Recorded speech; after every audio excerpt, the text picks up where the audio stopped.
뭐 있더라.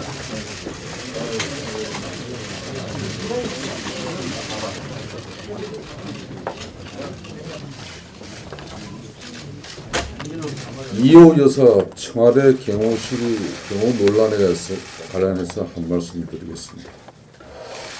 문재인 대통령까지 나서서 전직 대통령 미망인에 대한 이 경호 문제를 가지고 국민들을 호도하고 있습니다.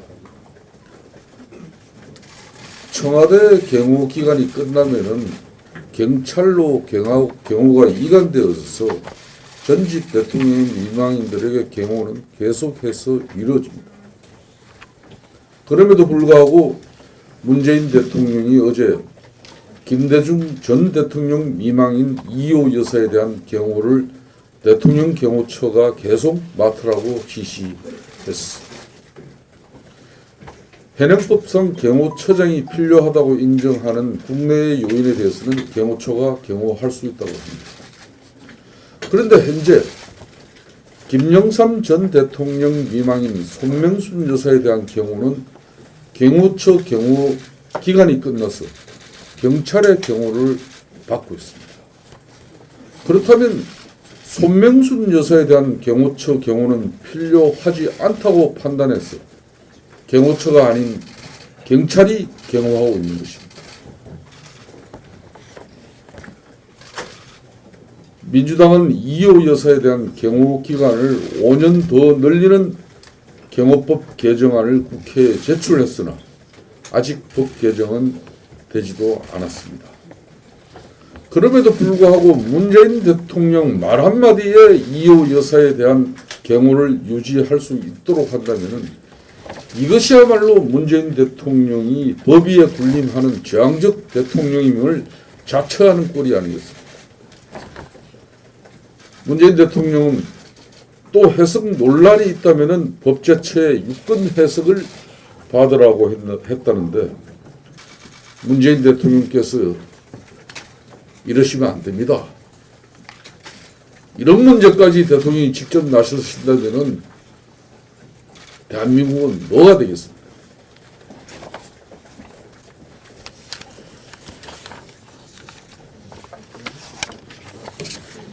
오늘 제가 중요한 사실을 여러분 앞에 하나 밝히겠습니다.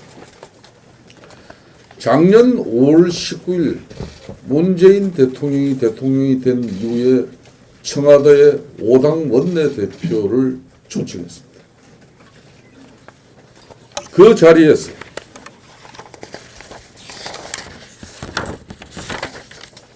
선거구제 개편이 함께 이루어진다면 대통령제가 아닌 다른 권력구조도 수용할 수 있다는 뜻을 그때 내비쳤습니다. 또한 문 대통령은 선거구제 개편이 제대로만 된다면 꼭 현행 대통령제를 유지할 필요는 없지 않나. 다른 권력구조도 선택 가능한 거 아닌가. 이렇게 말을 했습니다. 이게 정확하게 작년 5월 19일 청와대 회동에서 있었던 내용입니다. 그때 당시 회동의 결과를 이렇게 언론 기사가 돼서 그 내용이 정확하게 보도가 되고 있습니다. 오늘 자유한국당 개헌에 관한 입장 거듭더 밝히겠습니다. 자유한국당은 국민 대표성을 강화하는 비례성 확대와 선거구제 개편에 확고한 입장을 가지고 있습니다. 이제 문재인 대통령과 민주당은 저항적 대통령제를 종식하고자 하는 진정한 개헌 의지가 있다면 문재인 대통령이 결단하고 민주당이 수용하게 해주십시오. 자유한국당은 저항적 대통령 권력 구조를 개편하고자 하는 대통령의 진정한 의지만 있다면 어떠한 개헌의 난간도 다 헤쳐나갈 수 있다는 점을 분명히 밝힙니다. 그런데 문재인 대통령은 1년도 채 되지 않아서 입장이 확 바뀌었습니다. 대통령이 나서서 개헌쇼까지 하면서 집권당 민주당의 가이드라인을 제시하고 국회 차원에서의 개헌 논의는 헌시착처럼 걷어차버리려고 하는 이 몰지각한 국민개헌 말살 행위를 즉각 거둬주시고 문재인 대통령이 작년 5월 19일 5당 원내대표 회동에서 밝혔던 그 입장을 이제 국민들에게 진실하게 다시 한 번 더 전명해 주시길 바랍니다. 이 금융 전문가로서 그동안 민주당의 입장을 온갖 대변을 다하면서 정의롭고 공정한 금융만이 대한민국의 미래를 말할 수 있다고 하던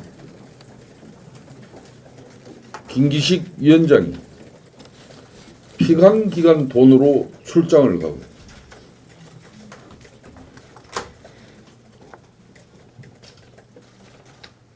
또한 동료 의원이 아무도 없는 가운데 열흘간 단독 출장에 이례적으로 여비서를 동행하고 이런 도도덕성과 미투와 함께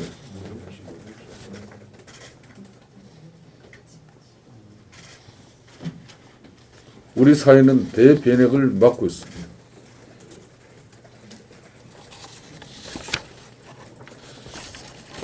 김기식 위원장은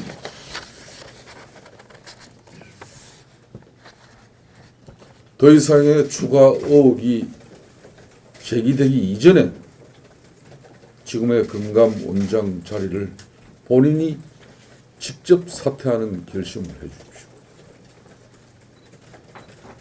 그렇지 않으면은 뇌물성 갑질 예유 진상조사단을 자유한국당이 구성해서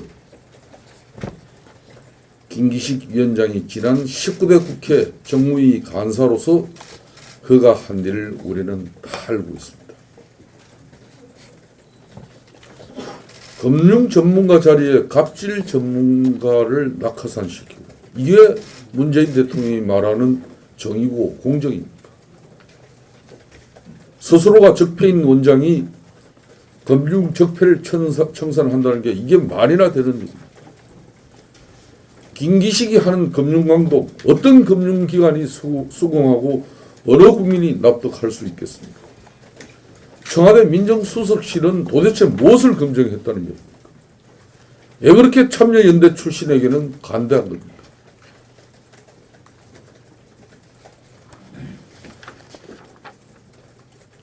사기 혼인 신고가 들통이 나서 낭만 안경한 법무후보, 표절과 자녀 특혜 채용 의혹을 받았던 김원경 환경부 장관, 모두 이 사람들이 다 참여연대 출신입니다. 민정수석 자신이 참여연대 출신이니까 그런 거 아닙니까? 남북 정상회담 관련해서 한 말씀 드리겠습니다. 지난달 29일 고위급 회담에 이어서 실무회담이 있었지만은 남북 정상회담의 여자는 여전히 불투명한 상태입니다.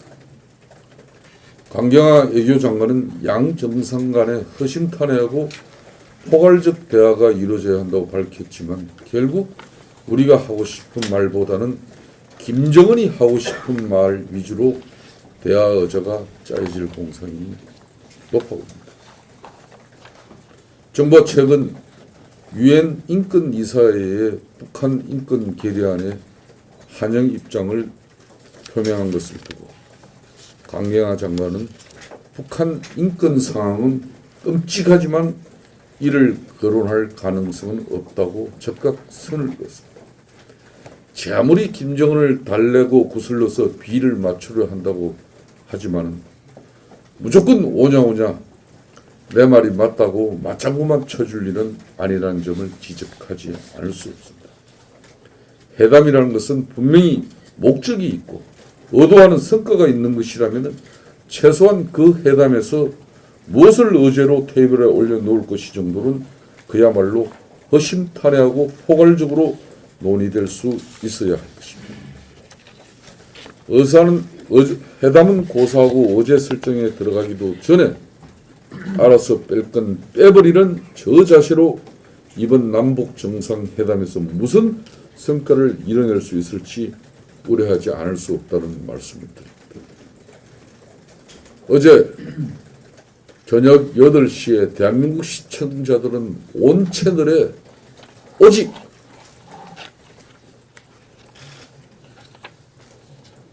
청와대가 주도한 북한 방문단의 공연 그걸 틀었습니다. 정말 우리 연예인들 비롯한 관계자 여러분들 수고 많았고 고생하셨습니다. 그렇지만은 채널 선택의 자유를 앗아가면서까지 온 채널을 그렇게 모든 언론사들이 방송을 하지 않으면 안 되는 사정은 분명히 청와대의 입장이 있었다는 그 사실만 저는 말씀을 드리겠습니다.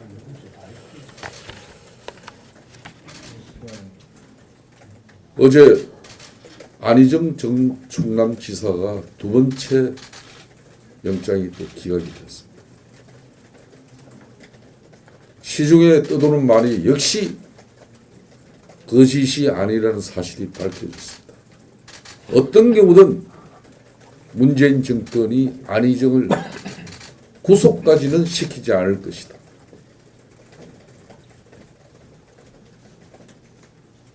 안희정 성폭행 2차 피해자의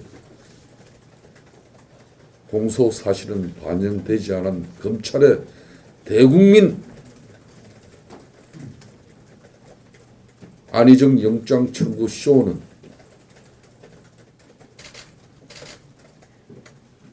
국민을 우습게 보고 지금의 대한민국을 얼마나 이 정권과 검찰이 우습게 보면 그런 결정을 한 것이겠습니까?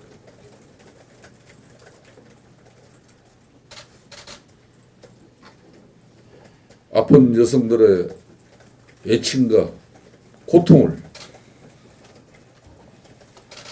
자유한국당은 사회 대변에게 큰 물결로 수용합니다.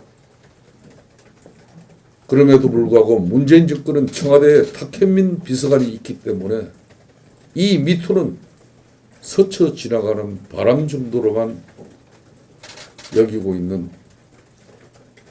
안희정 영장 청구의 기각행위를 보면서 자유한국당과 국민들은 가슴을 썰어내릴 겁니다. 청년 일자리 추경 편성과 관련하여 말씀드리겠습니다. 정부가 어제 발표한 4조 원 규모의 추경은 한마디로 청년 일자리 정책 실패를 국민 세금으로 덮겠다는 것입니다. 특히 지방선거를 앞두고 뿔이 잔뜩 나 있는 청년 민심을 세금으로 달래겠다는 선거용 추경에 불과합니다.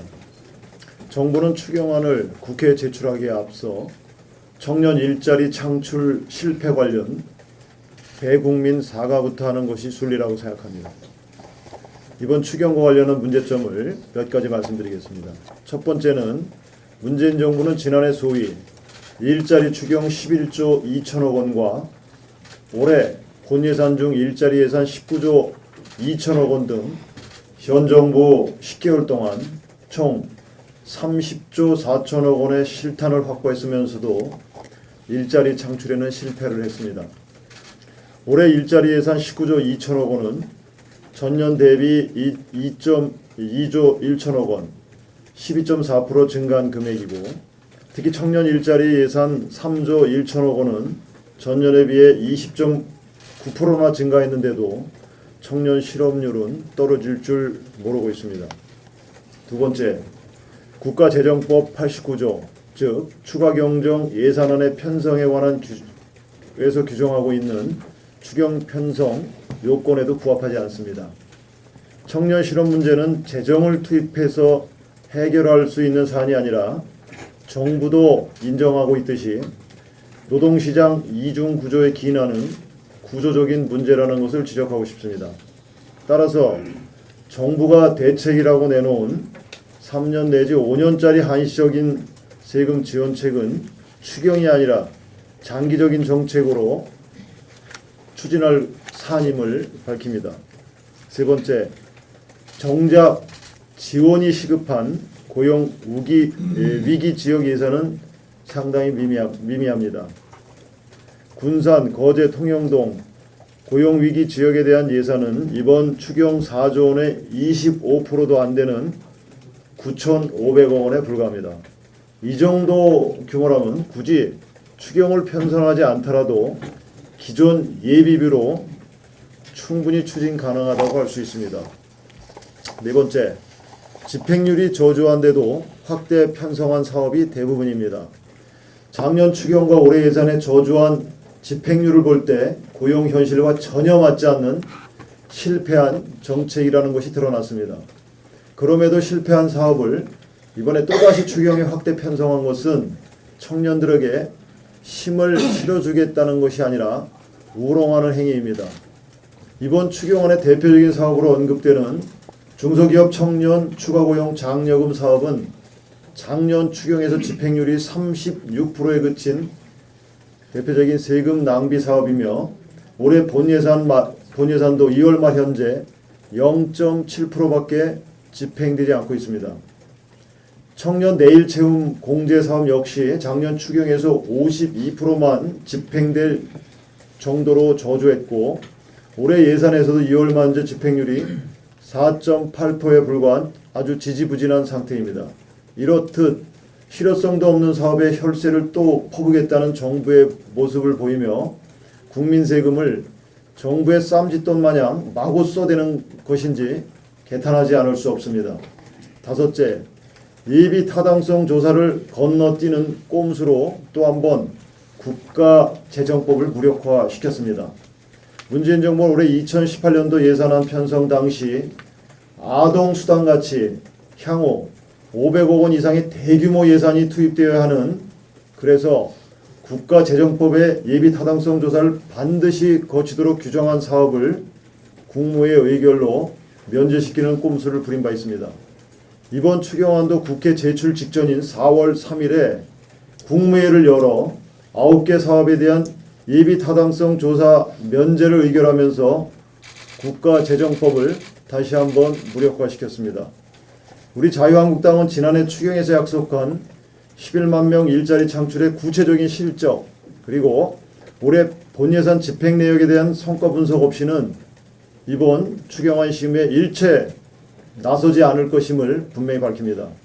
정부는 역대 최대로 편성한 19조 2천억 원의 일자리 예산부터 착실히 집행하고 나서 지방선거 이후 고용사항을 보아가며 추경을 편성해줘 늦지 않다는 점을 다시 한번 강조드립니다. 아울러 청년 고용절벽 문제 근본적 해결을 위해서는 고노동개혁과 규제 완화에 더 전향적으로 나설 것을 적극적으로 촉구합니다. 이상입니다.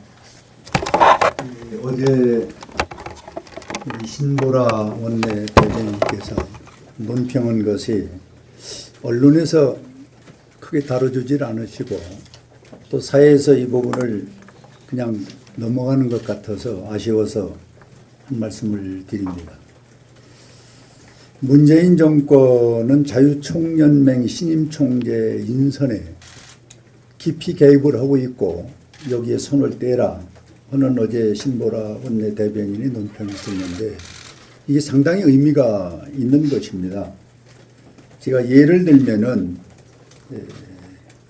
자유총연맹 이세창 총재 권한 대행이 이 압력에 못 견뎌서 어제 사표를 냈습니다. 외압으로 이 자유총연맹의 총재와 임원을 내려꽂고 그리고 낙하산으로 이 총재와 임원을 구성을 하는 것을 보고 분개해서 사회 정의를 위해서 이렇게 해서는 안 되겠다. 내가 자리에 연연할 것이 아니라 이제 국민을 위해서 정의로운 행동을 해야 되겠다고 그래서 이세창 총재 권한 대행이 행동을 한 것입니다. 바로 아까 원내 대표께서도 지적을 했습니다마는 문재인 정권의 19대 소위 국회의원을 지낸 이 나름대로의 명단이 있는데 지금 38명 중에 20명이 낙하산으로 이미 자리를 잡고 있습니다. 거기에 대표적인 것이 아까 대표가 얘기한 여기 명단이 있습니다마는 20명의 명단이 김기식을 비롯해서 김성건 이런 분들이 대표적으로 낙하산으로 꽂은 것입니다. 자유총연맹도 이렇게 꽂으려고 하는 겁니다. 이게 나라입니까? 이게 공적기관과 정부의 조직이 제대로 돌아가는 겁니까? 대통령과 가깝고 눈에 들면은 아무 자리고 가서 꽂는다면은 대한민국의 자체의 조직이 무슨 필요가 있습니까? 이런 것을 저는 우리 사회에서 그냥 그러려니 하고 넘어간다면은 국가가 과연 앞날이 어떻게 되겠는가 하는 차원에서 이 말씀을 드립니다. 제발 행안부는 여기에서 손을 떼고 행안부는 누구의 지시를 받고 이와 같은 엄청난 일을 하고 있는지 공개를 촉구합니다. 한 가지 여기 덧붙여 말씀을 드리면은 바로 이런 문재인 정권의 행포라고 그럴까 원칙 없는 낙하산이 이번 개헌과 저는 비교를 해봤습니다. 지금 중국이나 러시아나 북한은 말할 것도 없고 장기집권 체제로 돌입을 하고 있습니다. 우리 문재인 대통령이 내놓은 개헌안에 보면은 4년 연임이라면은 이것이 장기집권에 지금 레일을 저는 깔고 있다고 보는 겁니다. 4년만 잘해도 40년을 우리가 바라볼 수 있는 정치를 저는 할 수 있다고 봅니다. 그것이 좀 부족하면 1, 2년을 더 보태서 하면 모르는데 한 번 쉬고 그 다음에 또 연임을 하면은 이거 뭐 12년도 할 수 있다는 그런 계산이 나오는 것은 참으로 저는 중국과 러시아, 북한을 따라가는 장기 집권의 시발점을 우리도 레일을 까는 그런 정치의 속셈이 있지 않냐 하는 생각을 갖습니다. 그래서 제왕적 대통령을 이번 개헌에서 뺐다. 바로 어제 기사에 나왔었던 문기 칠남이라고는 우리가 사자성어가 있는데 본래 이 용어는 만기 칠남입니다. 그런데 문재인 대통령을 넣어서 이게 바로 어느 때 썼냐면 진시황 때 이렇게 행패를 부렸기 때문에 이 고사용어가 지금 언론에서 써주고 있는 건데 저는 이 부분이 저는 아주 맞아떨어지는 그런 아주 문기 칠남이다 이렇게 말씀을 좀 드리고 싶습니다. 또 하나는 좀 시간이 그렇습니다마는 우리 자유한국당이 서민 중산층 정당으로서 하나하나 나름대로 자리를 잡고 정책을 만들어가고 있는데 대표적으로 4월 9일 날 13시에 우리 대회의실에서 우리 성일종 소상공인 특위위원장 홍철호 그리고 이채익 그 다음에 김명연 이런 분들이 심혈을 기울여서 소상공인 전국 대표와 그날 공청회를 아주 대대적으로 합니다.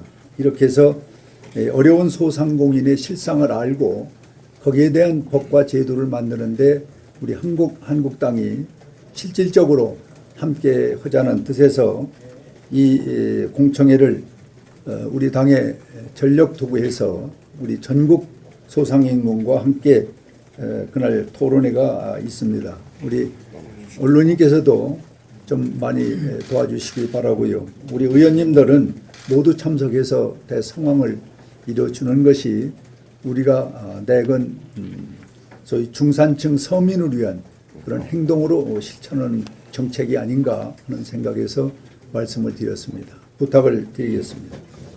국민투표법 개정과 관련해서 청와대 비서실장이 국회의 직무유기라고 이렇게 국회를 압박을 한 이후에 오늘은 또 그 국민투표법 개정 촉구 서한을 국회로 보낸다고 합니다. 관련해서 우리 당의 입장을 분명히 밝히겠습니다. 우리 당은 한 번도 이 국민투표법 개정에 대해서 반대 의견을 표명한 바가 없습니다. 그리고 반대하지도 않습니다. 그리고 이제까지 총선 대선을 치르면서 해외 동포들의 참정권을 보장하는 법 개정에 한 번도 반대한 전력도 없습니다. 전례도 없습니다. 그럼에도 불구하고 또 우리 당이 개헌안이 합의가 되면은 국민투표를 붙이는데 그 차질 없이 처리해 주겠다는 입장을 밝혔음에도 항의 사안을 보낸다고 합니다. 그리고 또 어제는 행안위에서 그 소위를 개최하고 지금 전체 국회의사 일정이 지금 그 합의가 안 돼서 상임위 활동이 정상적으로 진행이 되고 있지 않은 것을 뻔히 알면서도 그 민주당 소속 소위위원장이 회의를 개최해서 불참한 우리 당을 향해서 국민투표 개정에 대한 개정에 불참하는 듯한 그런 내용으로 비난을 했습니다. 국민투표법은 예산 처리할 때 예산안과 관련된 부수법안처럼 개헌안을 처리하는 데 있어서 부수법안적 성격을 가지고 있는 법입니다. 당연히 예산 처리할 때 예산안 합의에 집중하고 합의되면 부수법안 처리하는 겁니다. 개헌안도 마찬가지입니다. 개헌안 합의에 집중을 하고 개헌안 합의되면 부수법안 국민투표법을 처리하면 되는데 지금 일의 우선순위를 지금 거꾸로 보고 있는 겁니다. 그래서 지금은 국민투표법 그 개정이 우선이 아니고 개헌안 합의가 우선이라는 사실을 분명히 좀 밝혀드립니다. KBS에서 지난 4일날 추정 60분을 통해서 지금 추정 60분이 지금 주제 선정도 그렇고 계속 지금 편파적인 그런 보도를 하고 있는데 그 법원에서 블랙리스트가 마치 존재하는 것처럼 또 그 추정 60분을 통해서 방송을 했습니다. 이 내용을 보면은 인터뷰에 응한 사람들이 민변 또 우리법 연구의 소속원 등 대부분 편향적인 인사로 알려진 사람들입니다. 또 동일 인물이 3번, 4번이나 인터뷰했다면서 KBS 공영노조가 균형성을 잃었다고 이렇게 비판을 하고 있습니다. 지난주에는 천안함 음모론 방송을 하더니 이제 또 사법부 블랙리스트 관련해서 편파 방송을 한 겁니다. 이 균형을 상실한 막가파식 편파 방송을 계속 한다면은 이것은 가짜 뉴스보다 더 심각한 상황이 될 수밖에 없다고 지적을 합니다. 이런 문제를 해결하기 위해서 우리 당은 지금 방송법 개정을 4월 국회에서 요구하고 있는 것입니다. 공영방송을 정상화시켜야 됩니다. 정권과 방송의 유착을 끊는 계기를 방송법 개정을 통해서 반드시 만들어내야 한다는 것이 국민적 요구라는 사실을 명심해 주시기 바랍니다. 대한민국 사회 일각에서 지금 현재 일고 있는 미투 운동에 반하고 있는 사법부의 한심한 작태에 대해서 중앙여성위원장으로 한 말씀 올리고자 합니다. 성폭력과 성추행 혐의로 안희정 전 충남지사에 대한 검찰이 2번에 걸쳐서 구속영장을 청구했지만 법원은 기각했습니다. 도주의 우려가 없고 피의자 방어권 행사의 범위를 넘어서 증거를 인멸하고 있다는 소명이 부족하다는 게 그 이유였습니다. 검찰은 법원의 영장 청구 기각 후 다시 보강하여 영장 청구를 하지만 기각당하고 말았습니다. 2번째 피의자에 대해서 어떠한 언급도 한 바가 없습니다. 처음부터 불구속 기소를 염두에 두고 영장 청구를 한 것은 아닌지 매우 의심스러운 점입니다. 또한 법원은 피해자의 아픔과 2차 피해의 고통보다도 피해자와 방어권이 더 중요하다고 판단을 하고 있는 것은 아닌지 이것이 우리나라 사법부의 실체인지 묻고 싶습니다. 사법부의 판단은 마땅히 존중되어야만 합니다. 그 판단은 국민이 공감할 수 있어야 합니다. 이러한 검찰과 법원에 대한 믿음과 신뢰를 보여줄 수 있는지 의구심이 들고 있습니다. 우리 국민들은 엄정한 판단을 하고 계실 겁니다. 안희정 전 지사의 구속영장 청구 기각은 여성사회 일각에서 벌어지고 있는 미투 운동에 대하여 검찰과 법원이 어떠한 인식을 가지고 있는지 그 단면을 보여주고 있습니다. 조속히 법의 정의에 앞선 입각한 판단을 적절하게 해주시기를 거듭 당부드리겠습니다. 아울러 민병두 의원의 자진 사퇴권에 대해서 한 말씀 올리겠습니다. 지난 3월 성추행 의혹 미투로 의원직을 던진 민병두 의원의 사퇴서를 민주당은 더 이상 시간을 끌지 말고 처리해야 합니다. 민 의원의 사퇴서를 제출한 지 오늘로써 25일에 이르고 있습니다. 국회의원 사퇴서는 회기 중에는 본회의에서 의결이 필요하고 비회기 중에는 국회의장이 허가하면 처리됩니다. 지난달 30일 본회의에 서면 보고된 상태이기 때문에 본회의를 열어 안건으로 성정하여 처리하면 되는 것입니다. 그런데 민주당은 뜬금없이 방송법 개정안과 공수처 연계를 주장하면서 4월 식물 국회로 만들고 있습니다. 이것은 원내 일당과 국회의장 자리를 지키려고 민병두 의원 사퇴서를 본회의 처리를 막고 사퇴 처리를 이끌어내기 위한 시간을 끌려는 의도로 해석됩니다. 민주당의 눈물겨운 사투에 동정심마저 듭니다. 이제껏 민주당은 미투 불관용 원칙을 외쳐왔습니다. 그렇다면 민병두 의원의 사퇴서를 조속히 처리하는 것이 민주당의 미투 운동에 대한 원칙이 아닌가 되묻고 싶습니다. 또한 과거 사내 성추행 사건 은폐 의혹이 있는 사람을 KBS 사장 후보자로 내정하고 문재인 정권 출범 당시부터 여성을 비하하고 폄하한 탁현민 행정관의 경질을 여러 번 촉구하였지만 청와대는 지금껏 침묵으로 일관하고 있습니다. 대한민국 여성들은 지금 몹시 공분하고 있습니다. 미투 불관용 원칙이 청와대와 민주당 내부 인사에게는 적용이 되지 않고 외부인에게만 적용되는 원칙이란 것을 스스로 입증하고 있습니다. 청와대와 민주당은 미투 운동에 대한 내로남불식의 잣대를 버리고 국민의 정서와 뜻을 따르기를 거듭 당부드리는 바입니다. 이상입니다. 대통령이 나서서 안 된다. 계속해라. 무슨 야당 의원 한 명이 뭐 문제 제기한다고 우리가 이렇게 꼬리 내릴 수 있냐? 그렇지만 이거는 야당 의원이 문제가 된 게 아니고요. 법 규정을 무시하니까 문제인 거죠. 오기를 부릴 때 부려야죠. 이를 왜 더 키웁니까? 이것까지 제가 준비를 한번 해왔는데요. 이 법이요. 뭐 이렇게 해석할 수 있다 그러니까 뭐 혹시 그렇게라도 해석이 가능한가? 한번 보세요. 이게 그렇게 복잡할 것도 없어요. 대통령 경호법에 경호 대상, 사조의 경호 대상은 다음과 같다. 현직 대통령, 전직 대통령. 이것도 뭐예요? 아니, 현직 대통령, 대통령 당선인, 전직 대통령, 대통령 권한대행, 대한민국을 방문한 외국 국가원수. 그 밖에 요인. 이렇게 돼 있는 거예요. 이 전직 대통령 그 가족에 의해서 여태까지 해왔다가 기간이 다 끝나니까 이번에는 그 밖에 여기를 한번 적용을 해보자. 이게 문재인 대통령의 아주 기발한 해석입니다. 예? 아주 기발한. 이걸 누가 여태까지 몰랐냐고요. 대통령 경호처에서도 아무리 해보려고 해도 안 되니까 방 빼겠다고 하는데 대통령이 나서서 야 니들 잘 알지도 못하면서 왜 그래? 이 6호로 가면 돼.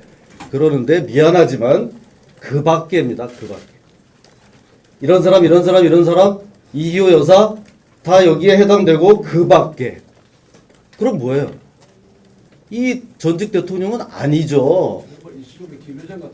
이거 무슨 국어 문법 아니에요? 그야말로 법적으로 이걸 따지면 특별 규정과 보충 규정 이렇게 되는 겁니다. 특별 규정은 특별 규정으로 다 적용이 되다가 거기에 안 되고 남는 사람은 이 보충 규정으로 가는 거죠.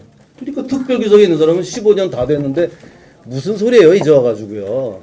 그러니까 우리 당에서도 뭐 무슨 탈법 해석을 한다, 편법 해석을 한다 그러면은 조금 그게 정확하지 않습니다. 탈법, 편법은 적당치는 않지만 그래도 할 수 있는 건데 이거는 그런 경우가 아니에요.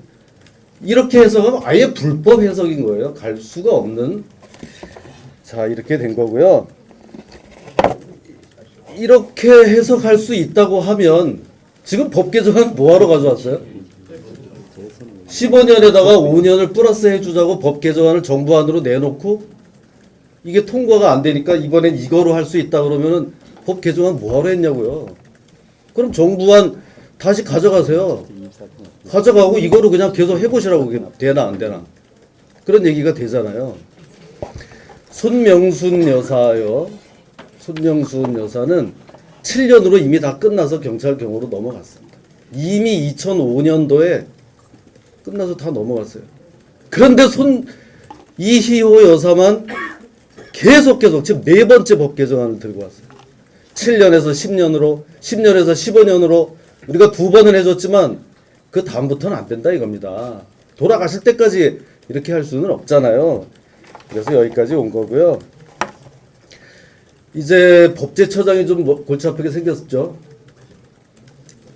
대통령이 나는 이렇게 해석하는데 할 수 있다고 해석하는데 법제처장 니는 어떠냐? 이렇게 된 거예요. 아주 골치 좀 아프게 생겼어요. 하지만 법제처장이 최소한의 양심이 있다고 하면 그렇게 해석 못할 겁니다. 만약에 그 양심을 저버리고 그런 식으로 해석을 한다고 하면 우리도 가만히 있을 수 없죠. 법원에다가 경호처 직무집행정지 가처분 신청 내겠습니다. 이 정도에서 순순히 받아들이는 게 나중에 망신당하지 않는 길일 겁니다. 이상입니다. 예, 수고하셨습니다. 결국 원자력 발전이 1년 동안 3.2% 감소했는데 한전의 단기 순이익은 2016년 7조 1,400억에서 2017년 1조 4천억으로 줄어들었습니다. 결국 5조 7천억이나 감소를 했습니다.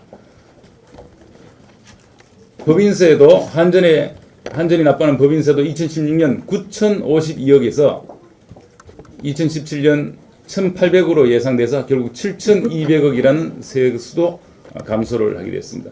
이런 한전의 수익 구조 악화는 결국 전기요금 인상으로 이어질 수밖에 없고 국민의 부담으로 돌아갈 수밖에 없습니다. 이제 우리나라는 원자력 발전 국가에서 석탄 발전 국가가 되고 있습니다. 석탄 발전량은 2017년에 2016년보다 12%나 증가했습니다. 이런 와중에 대통령께서 UAE를 방문했을 때 이런 말씀을 했습니다. 우리나라 원전 기술의 우수성과 대한민국의 역량을 직접 눈으로 보니 자랑스럽다. 바카라 원전이 한국과 UAE 양국 관계의 신의 축복이 됐다. 그러면서 또 작년 6월 고리 1호기 영구정지 선포식에서는 탈원전은 거스를 수 없는 시대 흐름이라고 했습니다. 앞뒤가 맞지 않습니다.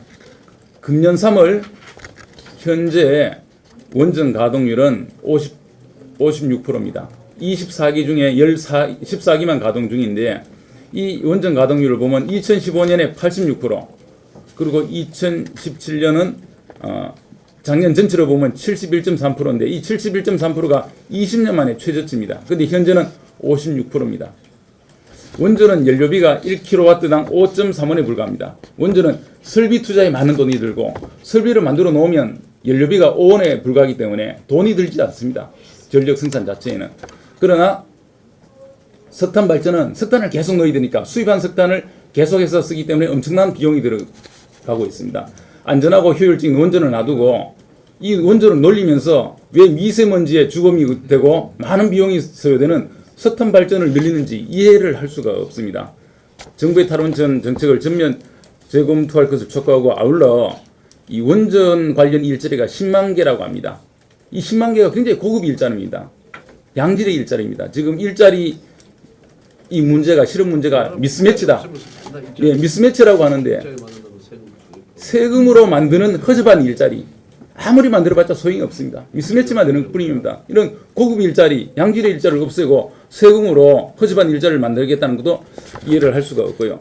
대기업이 전부 해외 공장을 세우고 있습니다. 이제는 중소기업마저 해외로 계속 빠져나가고 있습니다. 외국 기관의 우리나라에 대한 직접 투자 비율은 OECD 최하 수준입니다. 김동연 부총리께서도 말씀하신 것처럼 일자리는 기업에서 만듭니다. 정부의 세금 퍼주기로는 절대 일자리를 늘릴 수가 없습니다. 이상입니다. 양성동 KBS 사장 후보자를 빠르면 오늘 임명할 것이라는 이야기가 들리고 있습니다. 세월호 참사 당일 노래방을 갔어도 세월호 추모 리본만 달면 고위 공직자가 될 수 있는 현실을 개탄하지 않을 수 없습니다. KBS 내부에서도 아직 사장도 임명되기도 전에 인사 일정이라는 정체불명의 소위 찌라시가 돌고 있습니다.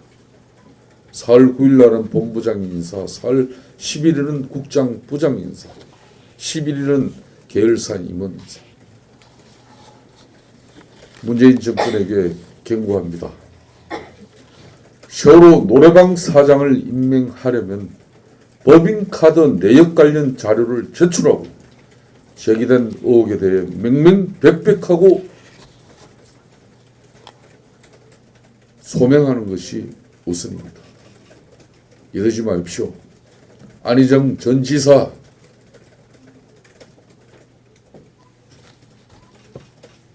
영장 청구 법원에서 기각되니까 대통령 기분 좋으십니까? 자유한국당 원내대책위 오늘 공개히 마치겠습니다.